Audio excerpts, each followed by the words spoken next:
It's November the 4th. I think they're out the title race. History tells us they're out the title race. If they don't get their act together and win the title this year, it will be a real disappointment, won't it? Because after building and building and building, they were expected to take the step, take advantage of the slips by Manchester City, which I think we all thought might come this year, take advantage of the Klopp transition at Liverpool. If they don't do that, how will Mikel Arteta be viewed? The fact we've got this far into the project, into the process, as Mikel Arteta calls it, and they still don't have a goal scorer, a number 9, I think is a big problem for Arsenal. But Arsenal need to sort themselves out. And if you're going to win a title, especially against a team that was arguably the greatest team we've ever seen in English football, you have to be perfect in all departments. The big boys are fallible. There's more competitive games in general. It's not going to be like recent seasons, is it? The Premier League this year is different. This is Premier League All Access with me, Sam Matterface, Scott Minto, and talkSPORT's chief football correspondent, Alex Crook. What a weekend. City and Arsenal doing their best to keep everybody else very much interested with defeats away from home, and Liverpool taking full advantage. Plus Chelsea and Manchester United failed to detonate. Let's crack on.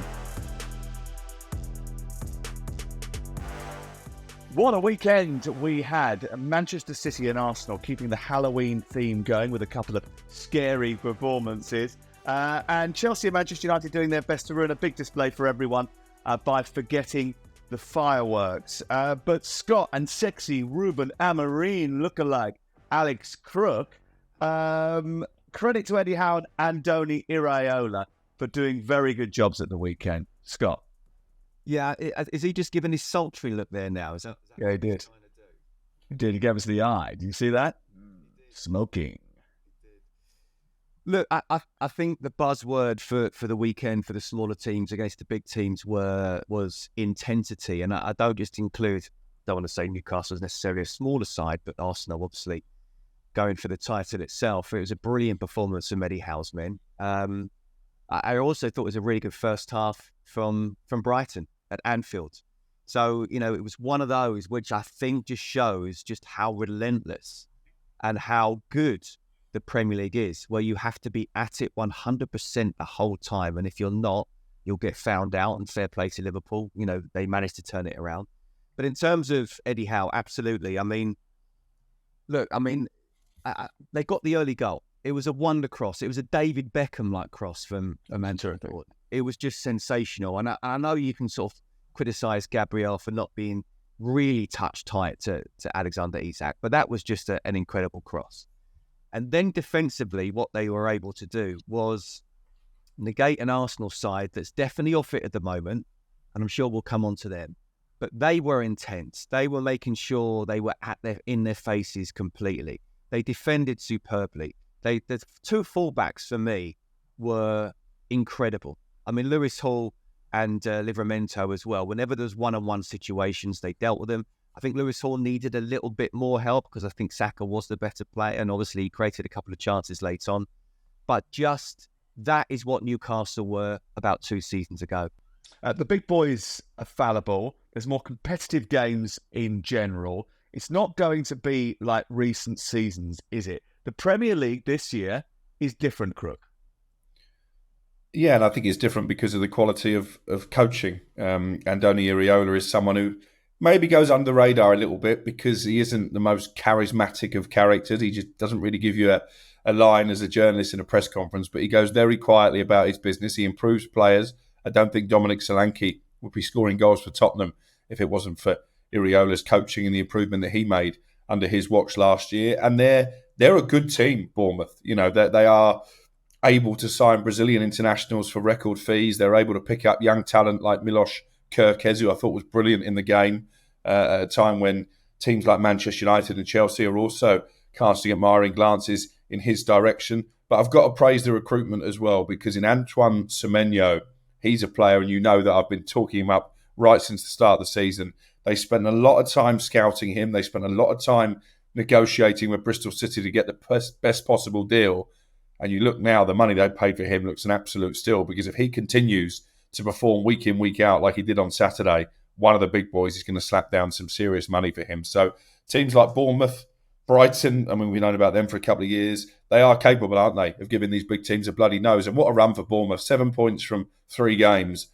Arsenal at home, Villa away, and now Man City at home. That is absolutely tremendous for them. Yeah, absolutely tremendous, and not a surprise to us. And if you go back to, I think, May or June 2023 and listen to the podcast from that sort of time when Gary O'Neill was sacked and Andoni Iraola was given the job, we gave you a big spiel about how Iraola would play and what he would do. And one of the hallmarks, and I remember saying this at the time, from working in Spain and doing La Liga, was that this guy always appeared to give the big boys a bloody nose. He was brilliant at doing it against Barcelona and Real Madrid when he was at Rayo Vallecano, and he's doing it again with Bournemouth. It's his trademark. He knows how to beat the better teams. We'll get on to that because I think they had better chances than City over the course of the game as well. And there's so much to talk about, and we're sort of interweave between all of those matches between the big boys, I think, as we go along, rather than just picking on one game at a time. Big problem for Andoni Iraola, though, Scott, is he looks a little bit like Gianfranco Zola when he first turned up from Parma. He needs a good shopping trip, doesn't he? And a haircut. I mean, someone needs to get hold of him and give him a sort of sexy Ruben Amorim makeover. Well, I think there's someone who doesn't live a million miles on the south coast. So don't get him to do it. We want him to look better, not worse. Do you know what? In a world where it's kind of style over substance, and I mean that in society, not just in football, isn't it nice just to see someone who perhaps doesn't quite look incredibly stylish, but actually can really do the job and don't Like me.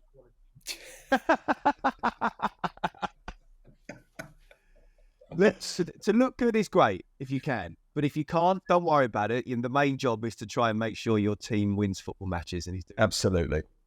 Yeah, he's done that. A bad week for Pep Guardiola. The results this week have been not great. Out of the Carabao Cup, they've been unbeaten in 32 games, but that run is now at an end. It's a run of results that went all the way back to their game against Aston Villa in December of last year. The fact that they have lost 2 in a row, how much of that is down to a lack of intensity, a lack of application, maybe hitting a wall in terms of physically, and how much of it is down to the serious number of injuries that Pep Guardiola is currently having to deal with, Crook? I think it's probably a combination, but if you look at it, actually, there's a lot of players at City who are not hitting the levels that they have in previous years. Phil Foden is the obvious example, and he really struggled to get in the game at the weekend when you think he won everything last season in terms of Player of the Year awards. Erling Haaland has missed from, half a yard, which you're not used to seeing, and he's not been quite as sharp either, as fantasy managers toying with the idea of dropping him will testify. Defensively, you've mentioned it, they look a lot more vulnerable than they have in previous seasons. But I think also you have to look at the recruitment. Did they do enough in the summer? The answer is no. They sold Julian Alvarez. That means that Haaland has to play week in, week out because they don't have an alternative option. And I think that is proving costly. I think the fact that Nunez is having to play week in, week out at the moment, when for me he's not at City's level, is another issue. So I think it was a good time to play them. And you mentioned back-to-back defeats. You'll have the stats. That doesn't happen very often on Guardiola's watch. It could be 3 in a row because they go to Sporting Lisbon on Tuesday on talkSPORT. That's a tough game. It's a tough game. It's live on talkSPORT. Looking forward to that. Ruben Amorim, we'll speak to him as well over the next sort of 24, 48 hours. So we're looking forward to that sort of trip to Lisbon. I know our producer who does our game day programs on site, Deck, is very excited about speaking to Ruben Amorim, not least because he looks so much like Alex Crook. The Cherries, could they end up in Europe? Is that a possibility, Scott? By the way, send my best to Lisbon, won't you? And if you go to Cascais, make sure you go down. I'll give you a couple of names of some restaurants to go to. Just very briefly on City, I think the Julian Alvarez one is very interesting. I mean, it was a lot of money. We're asking, or people are asking Manchester City to win 5 straight league titles. I don't think you can turn down that money, Scott. I don't think for Alvarez, for a backup striker, you can turn down that level of cash. That was a huge amount of money. In a world where we're fighting PSR and everybody's got to balance their books, and especially Manchester City, because of what's happening going on in the background, they can't afford to be seen to not limboing under PSR. That is money you just cannot turn down. It's a lot of money for a player who wanted to go, who felt that although he did play a lot of games, a lot of minutes, he didn't sort of start in the big games. But I do agree with Crookie. It's on a football front, that's a miss. But I just go back to, they've already done something that no English team has ever done before. That's 4 straight top-flight titles. We're asking to do a 5th, and we're holding them by those standards. They're not robotics. They're not robots. That you've got to understand that this is going to be difficult. And I said at the start of the season, the reason why I fancied Arsenal, well, I don't want to flip-flop, but Liverpool are looking pretty good, is that I don't think City will be able to go again. They won't hit the straps that they have of the last few years, and I don't think they'll reach 90 points. So if a team does that, then absolutely, that they've got a great chance. In terms of Bournemouth, look, do I think they'll finish in a European place? No. Do I think they can? Absolutely, because I look at that place, and I've been down there already a couple of times this season. I mean, with the greatest respect, it's like a League One stadium, in terms of size. There's some League One stadiums that are a lot bigger than that. Trying to be respectful, I go down to Charlton quite a lot, and the Valley is a lot bigger than the Vitality. So my point is made there. It's almost a bit like, again, I'm not being disrespectful here, but they're playing on it. It's like we're just coming off the back of an FA Cup weekend of a small team playing against a big team. And if your mentality is not right, with the intensity that he's installed in these players, with the good recruitment that Crookie has already talked about as well, it adds up to a very, very difficult place to go. Now, the question is, if they are to get into Europe, is can they? It's quite easy to lift yourself against the big boys. Can you do that against the teams that are down there and be consistent, and not just at home but away from home? If they are able to do that, then Europe's a chance. Okay, we will talk a little bit more about surprise contenders for European places, because we're going to focus on Nottingham Forest a little bit later on. What a fantastic run they are on under Nuno Espirito Santo, powered by Chris Wood. But also Brighton might feel as if they have got a great chance of finishing in the European places. They gave Liverpool and Arne Slot one hell of a scare. And in fact, I think they'll be a little bit disappointed, Crook, that they came away with nothing from a game which they probably were better in for an hour. Yeah, they had so many chances, didn't they, to put themselves into almost an insurmountable lead as far as Liverpool are concerned. But credit to Liverpool, as they've done a few times this season. They've not been at their swashbuckling best, but they've got great character. They found a way to win. I think Brighton will be disappointed with both goals. I mean, the first one's a cross. Gakpo admitted that himself. And the second one, Estepinian, what's he doing there? Allowing Salah to step inside unchallenged onto his favoured left foot to bang one into the back of the net. The defending was absolutely abysmal. Scott, as a fellow fullback, you know not to do that, don't you? Yeah, I mean, I did an FA Cup game at the weekend, and the fullback did that. It doesn't matter what level you do, you cannot let an inverted winger come into his best foot, where it not only is he on his best foot, but it opens up the goal as well. And with Mo Salah, one of the greatest players to play in English football, it's a difficult one though. Honestly, you don't want to get beaten. You want to show down the outside. But if you show him too much down the outside, it will just go past you, then cut inside. But that's still the better option. Where he let him come inside, it's like, there you go. Where do you want to put the ball? The other issue with that is I noticed it during the Nottingham Forest game as well. Callum Hudson-Odoi coming inside on his right foot and shooting towards the far corner. Callum Hudson-Odoi only scores one type of goal. It's that type of goal. And if you don't know that as a fullback or a defender now, I mean, there's no helping you, is there? I mean, come on. That is what he loves to do. Listen, he's got a lovely little bit of skill, and sometimes he can knock the ball quickly past you and then come in field, and I get that. But it happens so often. But if you show him inside, he will cause you damage. Back to that Liverpool-Brighton game, and I wanted to ask you, Scott, about the atmosphere, because Hurtsler said afterwards that he felt as if his side were affected by the atmosphere of Anfield. Now, you've played there, you've been there with different teams, not just Anfield, but I'm sure there are other grounds around the world where you are in front and all of a sudden you get pegged back. The atmosphere inside the stadium changes.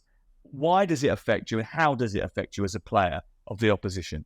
Yeah, I'm surprised that he sort of said that Brighton were affected, because they played really well in the first half. And then obviously once, maybe when Liverpool scored, the atmosphere changed then. I personally don't think it didn't change me as an away player, but what it does do, it lifts the home players. And where they were sort of just a little bit off it. We're on top. We've started well. We've kept the crowd quiet. suddenly subs been made. Well done to Slot for making those subs, by the way. And then it's 1-1. And then suddenly Anfield, one of the most atmospheric stadia in the world, changes and goes up a few decibels. I don't believe that Brighton were affected by it as such. I just think Liverpool were lifted by it. And I think when it's bang, bang, and the intensity of those subs and the way they played were the way that Brighton were playing in the first half, I think that makes the difference. And then suddenly when you're 2-1 down, when a few minutes ago you're 1-0 up, that makes it then very, very difficult to try and go again. So I think it's more lifting the home side. Of course, this benefits Liverpool because they go top of the table after the defeat for Arsenal earlier in the day and then defeat subsequently for Manchester City. Nottingham Forest up to third. Discuss that in just a second. Let's talk Arsenal because Liverpool in transition, but they are doing well. They're getting results. They're turning games around like they have already shown this weekend. Manchester City dealing with those injuries that I mentioned, 13 or more players out at this moment. And, they certainly aren't as at it as they were. They've won 6 of the last 7. They've won 5 in a row. They seem to have won everything since I can remember. Maybe that hunger is just not as high. Even if it is at 90%, it probably isn't as much as it was last year. But Arsenal, if they don't get their act together and win the title this year, it will be a real disappointment, won't it? Because after building and building and building, they were expected to take the step, take advantage of the slips by Manchester City, which I think we all thought might come this year, take advantage of the Klopp transition at Liverpool. If they don't do that, how will Mikel Arteta be viewed, Crook? It's a fascinating question because it's November the 4th. I think they're out the title race. History tells us they're out the title race. Only once in the Premier League era have a team been this far behind 9 games into a season and won it. And Blackburn needed Eric Cantona to kung fu kick a fan in order to take advantage of that. So I don't see it for Arsenal now. And I think it's been coming. We spoke about it on White and Jordan on Friday. I described their recent performances as stodgy. You took a different view. You said they were grinding out results when maybe not playing well. But a result and a performance like this was coming. 1 shot on target. And that was the one cleared off the line, wasn't it? So they didn't even make the goalkeeper, Nick Pope, make a save of note. It's a concern. And I think, how will Arteta be judged? Well, he'll have 1 FA Cup, won't he? Assuming they don't win the Champions League, and their European record tells us they probably won't, because it's been the Achilles heel for them for decades, really, as a football club. And I think to be out of the title race, as I'm calling it, by the 4th of November is really disappointing for Arsenal and for Arteta, considering that City are not at their best either. Liverpool have nipped in, and maybe we were all sleeping on them when we did our predictions at the start of the season. They spent more money again this summer, but they still don't have a striker. And you can paper over that all you like. Kai Havertz, for a time, was doing well in that position. He was scoring goals. They've dried up. The fact we've got this far into the project, into the process, as Mikel Arteta calls it, and they still don't have a goal scorer, a number 9, I think is a big problem for Arsenal. Yeah, interesting. I think they do deserve credit for taking them from nowhere to somewhere. When he took over on that Boxing Day, what was it, 2019, Arsenal were irrelevant. They weren't challenging for any sort of level of title and hadn't been for 20 years. So the fact that they have got to that point, I think needs to be sort of, respect needs to put on them as a result of that. But there has been sort of like a little bit of machinations behind the scenes, with Edu looking like he's going to depart as well. So this is a period of transition for Arsenal, and disruption they probably don't need at this stage. I wanted to ask you, Scott, about the lack of creativity, because everyone keeps talking about no striker, and Crook has mentioned it again there. Is it as simplistic as that, or is it a lack of creativity? Because Martin Odegaard has been injured for a lot of the season, and earlier in the summer they sold all of his possible backups. Emile Smith-Rowe went to Fulham for £32 million. Now, look, I think that the circumstances around that deal that you have to accept. He wants to play. He's 24, 25. He's not getting any younger. He needs to make sure that he is someone's talisman, and he's gone on and he's done very well at Fulham. But Reece Nelson is on loan from Arsenal at Fulham. Now, you might not think that Reece Nelson is particularly good enough to be a replacement for Odegaard when Odegaard's injured. You might not think he's a frontline Arsenal player. And I would subscribe to all of those theories, apart from the fact that I don't really see much point in Reece Nelson sitting on the bench for Fulham when he could be sitting on the bench for Arsenal. Because one look at the bench of Arsenal at the weekend and I thought, Well, there's no one here to come on and change the game. Well, the young lad Waneri comes on. He's 17 years of age. You're asking a 17-year-old to try and save. I wouldn't go as far as Crookie. I'm not surprised he's gone 2 feet into November the 4th. They're out of the title case, but he's come out with a really good stat to say that when you're this far behind, it's very difficult to do that. I mean, just City. We just discussed them. Liverpool. Don't forget, after the Carabao Cup last season, the quadruple was on. And then they fell away. So there's a long way of the season to go. They've started brilliantly. They will drop points. They will. But Arsenal need to sort themselves out. Defensively, they don't look quite as sure as they have been recently. At least at the weekend, they kept 11 players on the pitch. That's a positive. But going forward, I agree with both of you. And if you're going to win a title, especially against a team that was arguably the greatest team we've ever seen in English football, you have to be perfect in all departments. Just on Crookie's point, I'm with him on the goal score. I mean, look, Havertz has actually done pretty well. He scored goals, but he got 13 last year. It wasn't if he got 20. There were 14 more players in the Premier League that scored more goals than he, and he wasn't even the top scorer at Arsenal. I don't understand why you're letting people go, and then almost when you just need one final piece in the jigsaw, go for a striker.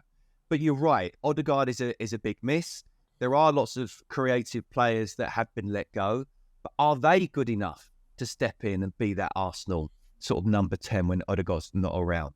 It's very. They're not going to be good enough to step in and be the number 10 if they're not there, are they? I mean, so that it's an absence of anybody being able to do that. I felt sorry for Waneri because he's 17 years of age, hardly got a kick when he came off the bench, and you're asking him to do so much. I think it's unfair to put that on his shoulders at 17 years of age, and only just 17, by the way. It's a problem with Arteta's management. He's too reliant on the same group of players. He obviously spent a long time overplaying Bukayo Saka. He seems to have learned his lesson a little bit there. But the reason Emile Smith-Rowe left the club is because he didn't get a look in. If you're not in his first 11, he's very reluctant to use you. And, Smith-Rowe, I think, could have been utilised as a backup player, someone to come off the bench, maybe even start the odd game against lower level opposition in the Premier League. But he didn't do that. So I don't blame Smith-Rowe for wanting to get away. Same for Eddie Nketiah, although obviously he's not pulling up any trees where he is at Crystal Palace at this moment in time. But if you're not in Mikel Arteta's first 11, then you're almost ignored. And I think that's a weakness in his management. One big chance they had at the weekend, that was when Declan Rice snuck round the back and Saka came up with that beautiful cross. Everything else was pretty scruffy from set pieces. They did have one cleared off the line when Marino, but that was from about 3 yards out, and there was someone right in front of him. It wasn't a proper chance. It was. I thought Eddie Howe and Newcastle dealt with the set pieces, the threat from set pieces, really well. They got around Nick Pope, but Nick Pope did well enough to sort of get out of the blocks, but also the big, strong defenders that Jason Tindall and Eddie deployed to try and stop Arsenal from getting joy from those set pieces did very, very well, I thought. One shot on target in the entire match. Not good enough from Arsenal, and that's why they lost. And that's why they ended up dropping points once again in the title race. But what about Newcastle? Better talk about that brilliant ball from Anthony Gordon, that terrific header from Alexander Isak, who scored against Chelsea twice this week, Scott, and now against Arsenal. What are the limits of Newcastle's ambitions? Because they needed a victory after 7 weeks without a Premier League win. Yeah, they did. And, again, we touched on them last week in the sense that they're the only team, I think, going for Europe or at the start of the season where they're not playing in Europe already this season. So they don't have that to worry about. But the window was a problem. They haven't got the strength in depth. I think what they showed here was what they are capable of doing at home. When they're up for it, against a big team, with those passionate fans, with the intensity they showed, the physicality they've got, both with and without the ball. I thought Bruno Guimaraes was just sensational in midfield. I thought he was absolutely everywhere. He was brilliant. But Longstaff, Joel Linton, Isaac did the hard work, playing up there on his front. Already talked about the David Beckham-like cross from Anthony Gordon. The two fullbacks. I mean, that is what you want from your fullbacks when you're coming up against one of the top teams in the country, if not in Europe, where even one-on-one situations, they're dealing with them. And I actually felt, even though on TV on the game, Lewis Hall got the man of the match. I thought Livramento was the outstanding fullback between. We gave it to Longstaff. We thought he was terrific. He was great. I probably would have given it to Bruno Guimaraes, but I wouldn't have been unhappy with one of the fullbacks. Longstaff, as I say, was brilliant as well. But Livramento, the way he had, I don't want to be disrespectful to Martinelli, but saying he had him in his pocket, it was just one-on-one every single time. There comes a time where the winger gets so frustrated that whatever he does, he can't get past him. And that's a wonderful feeling for a fullback. It's brilliant that you sort of articulate that, because you know what it's like. And not, obviously we're so intent on attacking football. We don't sometimes focus on how good specific defenders are in their slot, and having you as a fullback to sort of take us through that, I think is really important. I also wanted to ask you just very quickly about Lewis Hall. This kid's got to be in the England squad, right? Because we haven't got a left back at all. And at some point, someone's got to take a gamble on a left back and mould them into the England left back of the future. When you have none, obviously having one who's playing well in the Premier League against a top team like Arsenal must be someone that you at least have a look at. To be fair to Gareth Southgate and Lee Carsley, he hasn't been playing enough regularly. But he had this season. This is 13 games in a row. He's played every single match for Newcastle this season. But he needed that run of games to show that he does have that international quality. And I think he has shown that now. And I'd be really surprised if he's not in the next squad. And look, I'm not just being biased towards left backs. I think we saw in the summer what happens when you haven't got a balanced side. And that's not just going forward, that's defending wise as well. And if we are to win a major tournament, which is what we need to do from now on, we don't just need to think, we can put someone here who's a midfielder and he can come inside. No. Against the big teams, deep in competition, semi-finals and finals, everybody needs to know their position both and do it really well defensively as well as offensively. Yep. Okay. That's Newcastle, Arsenal and Manchester City away at Bournemouth, and Liverpool's victory over Brighton as well covered. But there was so much more to get our teeth into over the weekend, including that blockbuster match between... Oh no, it didn't quite live up to expectation, did it? Oh well. We'll get to Old Trafford in just a second. But first of all, there's something going on at the City Ground. Nottingham Forest 3, West Ham United 0. Alex Crook, Edu, is he going to end up at the City Ground? Maybe not directly, but the suggestion is that Evangelos Marinakis wants him to take a sort of Michael Edwards style FSG role by overseeing all of the Nottingham Forest owners' clubs, which of course include Forest, Olympiacos, and he's got one in Brazil as well, and they're looking to buy another European club. So it's interesting both from an Arsenal perspective, because they'd be losing one of their key men, and also it shows the ambitions of Marinakis. But we shouldn't be surprised by that. He's taken a bit of a kicking at times for the way that he hires and fires managers and the sheer volume of players they've signed, and obviously getting himself in trouble with officials and getting himself banned. But he did tell Jim White after they won the playoff final, we are here to challenge right at the top of the Premier League. And it's taken a while, but at the moment, it looks like he's going to be true to his word, because they're not going away, are they? And it was another fantastic... I don't think it's taken that long. Well, he was suggesting they do it right from the off. But obviously here we are, what is it, their second season, isn't it, in the Premier League since coming back? Third season in the Premier League. Third season. So brilliant from him, and brilliant from Nuno. I think he's going to sign a new contract. He had to restore his reputation after what happened at Spurs, but he's certainly doing that and some. No limit to their ambition. He wants to bring back the good old days from the 70s and 80s, where Nottingham Forest dominated English football for a while, and European football. They won back-to-back European Cups. What a story that was. I think what's been really impressive about Nottingham Forest is that they've had excellent planned and measured recruitment this time around. You know, they went on that splurge a couple of years ago where they brought in so many players. Steve Cooper didn't know how to cope with all that. No one knew how to cope with all of that.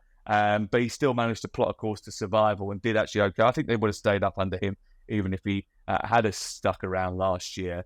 But they've just had a little bit more discipline about how they've been operating behind the scenes, which has helped, I think. There's been buy-in to Nuno's system from absolutely everyone. They're all working towards the same goal. Nuno is a lot happier. He comes across a lot happier when you speak to him, when you spend time in his company. He's smiling a lot more. He doesn't really like doing the press. He doesn't like talking to reporters, but he has a more of an energy about him. And I think Crook's right. You know, he had to restore his reputation after what happened with Tottenham Hotspur. And he did come across a little bit sort of agitated during those moments. And he is a different figure now when you speak to him. Also, they've unlocked Chris Wood. He's scored a lot of goals. And they've got this rock-solid defence, which I think is the envy of quite a few. And I know there are admiring glances in the way of Mario, who is a very young Brazilian defender, but obviously incredibly talented. They spent a lot of money on him, but he has been excellent for them, settled into Premier League life brilliantly, and he's got a big future. And Milenkovic, who is the steal of the summer as far as defensive talent is concerned. And we should have seen it. He had Harry Kane in his pocket in the European Championships. And he's done brilliantly this season for Nottingham Forest. Another one who's just settled in seamlessly, which always helps. So where did they finish, Scott? Okay, let's start with the positives. They have been nothing short of sensation. They've got a goalkeeper in Sales, I think is really, really good. They got the two in front, as you said, Murillo and Milenkovic. I think they complement each other really well as them just being very good defenders individually. I like Aina at right back. Every time I've seen him play, and I saw him live in the Leicester game, he looks really good defensively as well as good going forwards. And I think Moreno is a very good loan signing as well. You know, Elliot Anderson can count himself unlucky that he wasn't starting at the weekend with Morgan Gibbs coming white. So there's a little bit of strength in depth there where you're talking about with Arsenal. There's almost a like for like there. Alanga and Hudson-Odoi have got the pace. And Chris Wood is just on fire at the moment. He's on absolute fire. But you know, how long is that going to go on for? You know, is this a good streak, or is this something which he's going to say he's going to end up getting 20 goals this season? I'm not so sure. Well, it's a streak that's been going on since December last year. Well, there's no doubt about it. Since Nuno came, I think there's only Cole Palmer and Erling Haaland who have scored more goals than. Yeah, so it's nearly a year. So it's not just a streak, is it? I mean, it's a bit of a purple patch. No. Fair point. But you're asking me where they'll finish this season. He needs to carry that from now to the end of the season if they are to get where people are asking the question about possible Europe. I listen. I want to hold myself back a little bit because they are third at the moment. It's been a sensational start, and full credit to Nuno.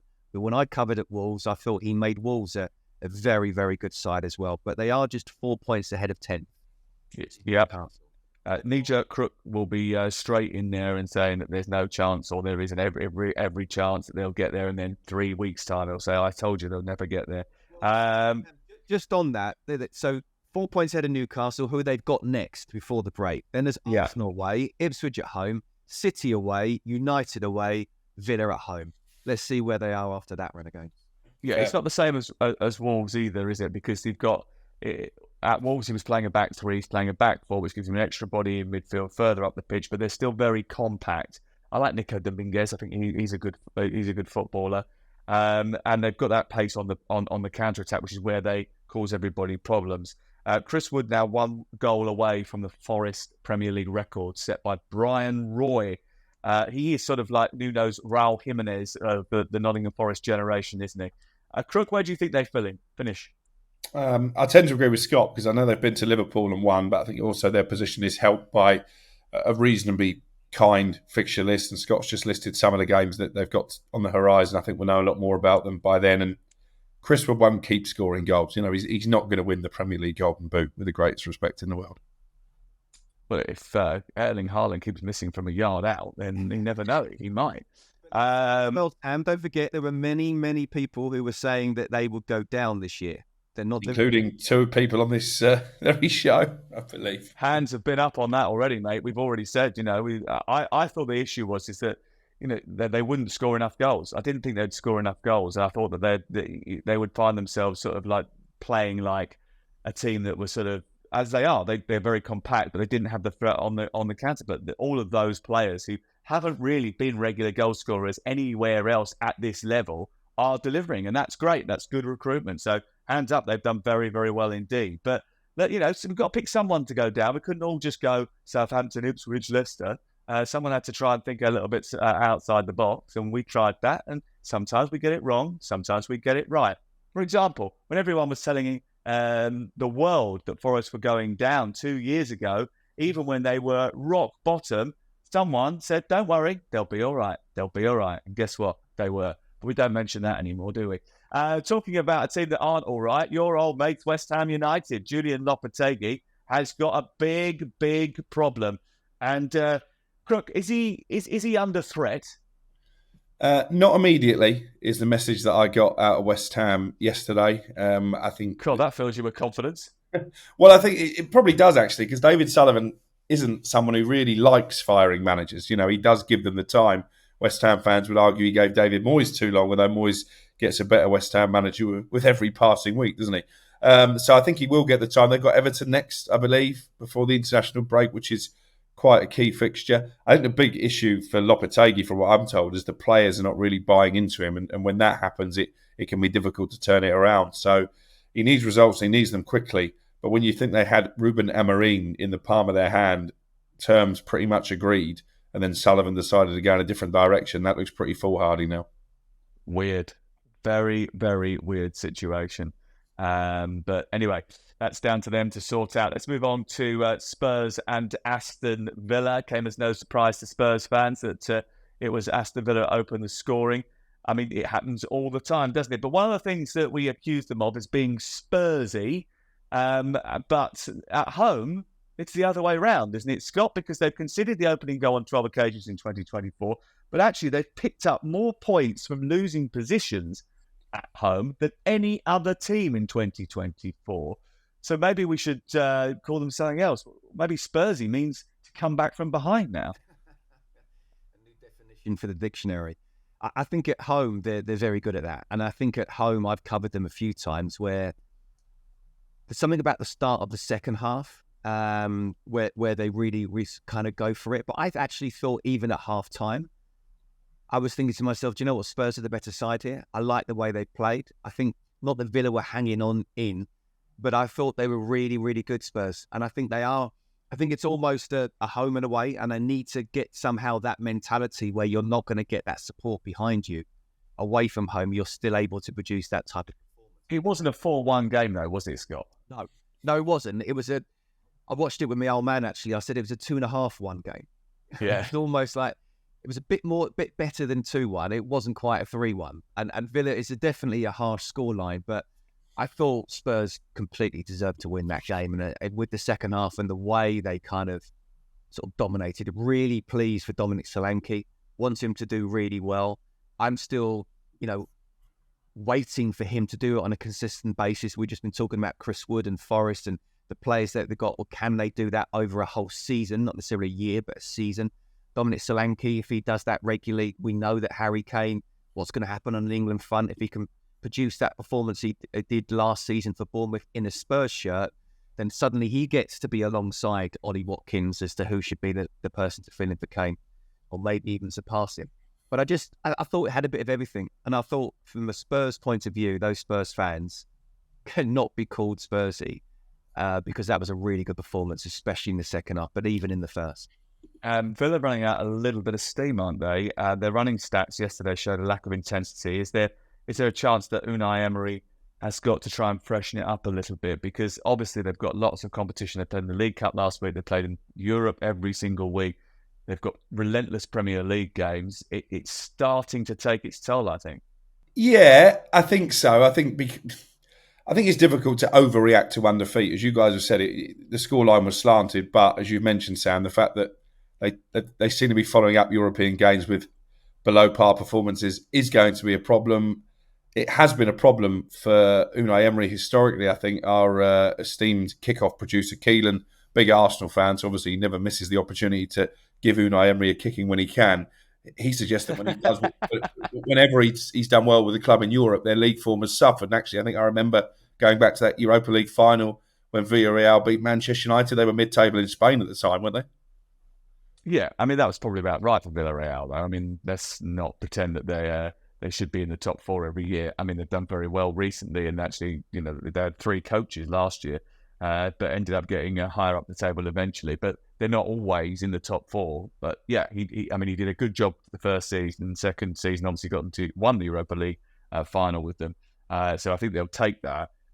The Madrigal, is that what it is? Ceramica de Madrigal? That's right. I think I've been there, actually. Pretty sure I've been there. Have you? You haven't been to Villarreal. Sure I went to watch Arsenal there back in the day. Weirdly. I did. I covered for local radio the semi-final of the Champions League in 2006. Did you? Wow. Anyway, The we're end getting zone to slightly masterclass, wasn't it?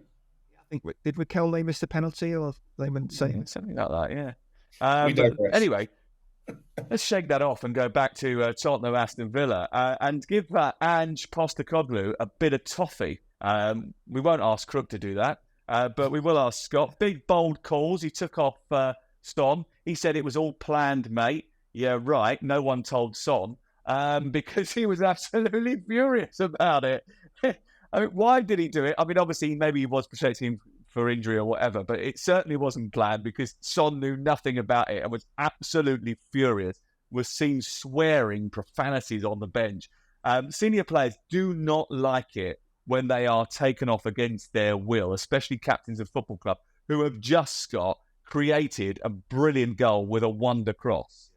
Yeah, it was again, we talked about the Anthony Gordon being a David Beckham type cross. That was almost a Ryan Giggs type cross, wasn't it? It was sensational. Credit to Brennan Johnson for getting on the end of it and getting in behind. You know, you've got to be there.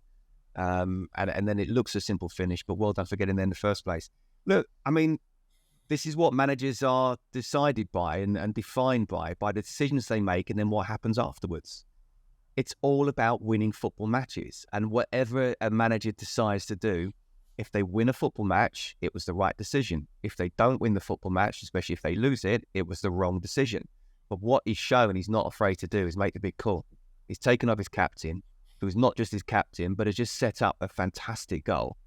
But then what happens afterwards?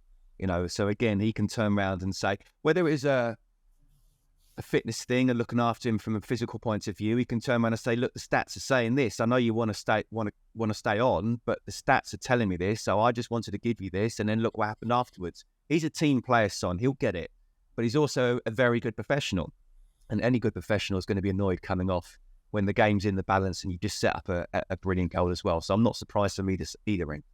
Okay, quickly let's talk about Aston Villa, who have got big fixtures coming up. They've got Club Brugge in midweek. They face Liverpool away on Saturday. It's a huge, huge game. That's live on talkSPORT, 8 o'clock Saturday night. I'm going to be there for that one. I cannot wait for it. Me and Piercy are going.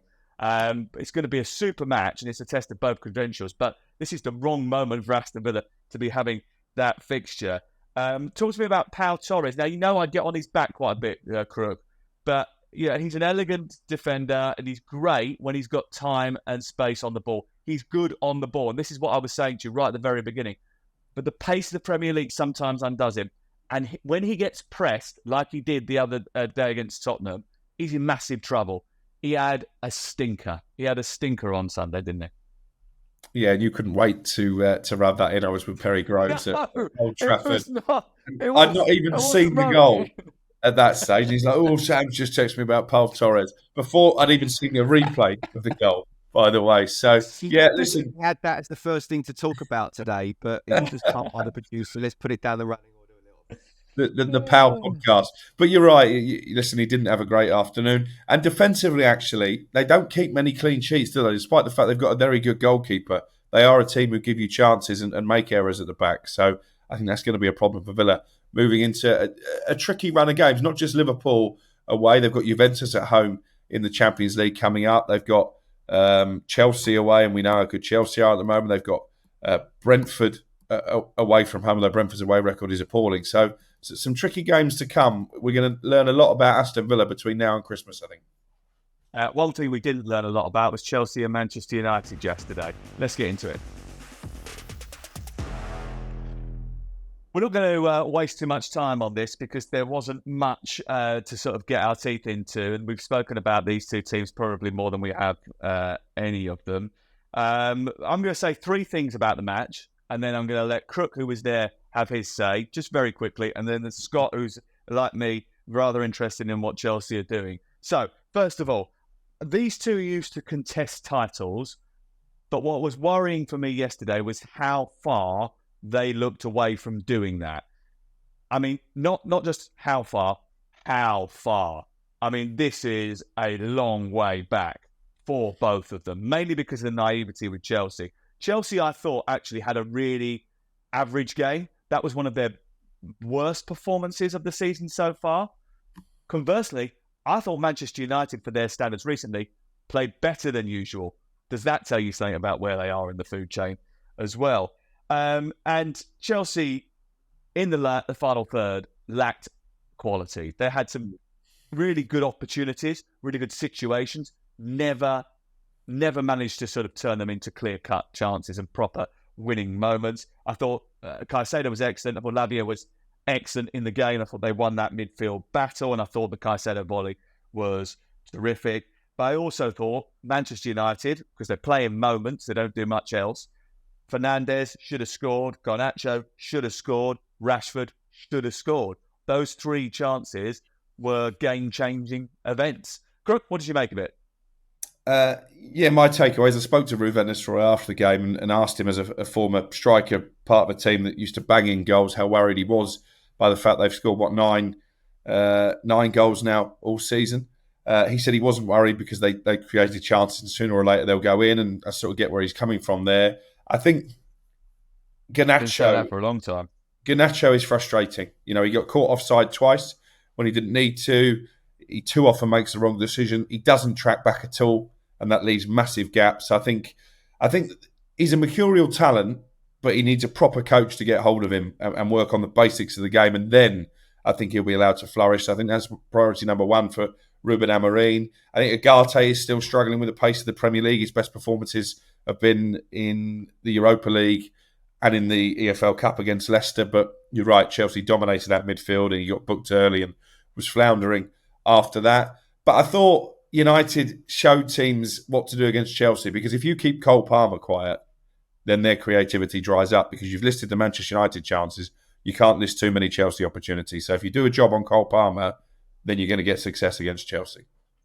Well, Cole Palmer did have a chance which was shut down by De Ligt. He wandered into the box and was played in nicely down the left channel. Madueke hit a post in the first half, should have scored. Neto just wide from the left-hand edge of the penalty area, cutting on his right foot. That, on another day, could have gone in. Obviously, the Caicedo volley. Enzo Fernandez had a really good chance just after Chelsea equalised. He should have scored and didn't. So again, I think they did have chances. Away from home, creating that many chances, that's not a problem. It's making the final decision. How many times did Gusto get down the right-hand side and then produce a bad cross? But Scott, you're a left-back. Reece James is not a left-back. What on earth are you doing picking Reece James as a left-back? Come on, man. Do you know what? Spot on. And in the weekend where left-backs did, or the full-backs certainly did very well, put players in their proper positions and then make a decision. Cucurella, just over a year ago, you can understand maybe if you're not putting him in the first team, but he's had a sensational last 12 months. So again, we talk about balance, get balance in the side, defensively, offensively, left-hand side, right-hand side, whether that's inverted or not. But in terms of, your back four, left back, left-footed, right back, right-footed, make a decision. And to be fair, that's what he did at half-time. So, it'd be interesting to see the next game. I was really interested, and you touched on it there, that he put Enzo on the bench. Because I actually feel, again, in the words of balance, they look better with Lavia and Caicedo. And I thought the midfield did dominate. And I thought Chelsea missed a trick by not winning the game. I think, you're up against the United side that clearly is in disarray at the moment. It's not what Chelsea would have wanted. They would have wanted Ten Hag still to be in charge. But still, in between managers, they're not a great side. But I think we're looking at Chelsea where, look what's happened to them over the last 2 years. They're still finding themselves. Maresca's, I think, is ahead of the game. I've been very impressed with what he's done since he's come in, to be honest with you. So I take it, it's a compliment to him that we're saying that really Chelsea missed the trick, that they should have gone to Old Trafford and come Wait. I reserve judgment on everything that Chelsea do until I get to at least halfway through the season, because let's just see, because I'm still not wholly convinced. Going out of the League Cup very limply in midweek really irritated me. They're not. It's not as if they're playing Champions League games on a Wednesday night. It's not. For me, I don't have a problem with that, because clearly they've got a Premier League side and then they've got a cup side, and that's okay. Well, so the Premier League boys are never going to play in a cup competition. That's ridiculous. How are they going to come next year when they're supposed to be in the Champions League? Not saying never, but what I'm saying is, again, we in the words of player burnout, we want to make sure that I think fourth spot is doable for Chelsea. I didn't think that at the start of the season. I do now. I've changed my mind on that in the way that Maresca's done it. And I think that he still got a big squad of a lot of players that will feel they should be playing Premier League, have actually done pretty okay in the Europa Conference. And then the next game is a Carabao Cup. I don't have a problem with that. Disappointing the goals they conceded, but I don't have a problem with the decisions that Maresca's made. Okay, now let's see. Maybe they'll go on and win the World Club Cup, and then we'll all just be incredibly delighted about it. My problem is I spend so much time going around the country watching Premier League teams with players that used to belong to Chelsea playing really well, and thinking to myself, interesting.